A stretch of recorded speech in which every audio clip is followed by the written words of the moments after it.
வரஹ்மத்துல்லாஹி தஆலா பரகாத்துஹு.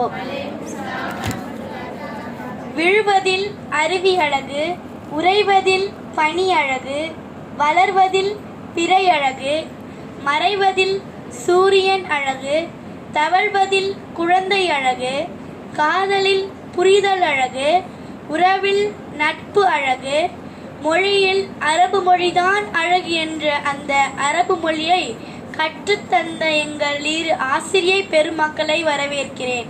மேலும் கிராத் ஓதிய நூருல் ஹசீபா அவர்களையும் கீதம் பாடிய ஆயிஷா ரினாஸ் அவர்களையும் மதர்சா சார்பாக வரவேற்கிறேன். இன்னும் பயான் பேச வந்திருக்கும் மதர்சா மாணவிகளையும் வரவேற்கிறேன். மேலும் மதர்சா நிர்வாக பெருமக்களையும் அன்புடன் வருக வருக என்று மதர்சா சார்பாக வரவேற்கிறேன். அஹ்லா வ சஹ்லா மர்ஹபா. உங்கள் வரவு நல்வரவாகட்டும். அஸ்ஸலாமு அலைக்கும் வரஹ்மத்துல்லாஹி தஆலா வபரகாத்துஹு.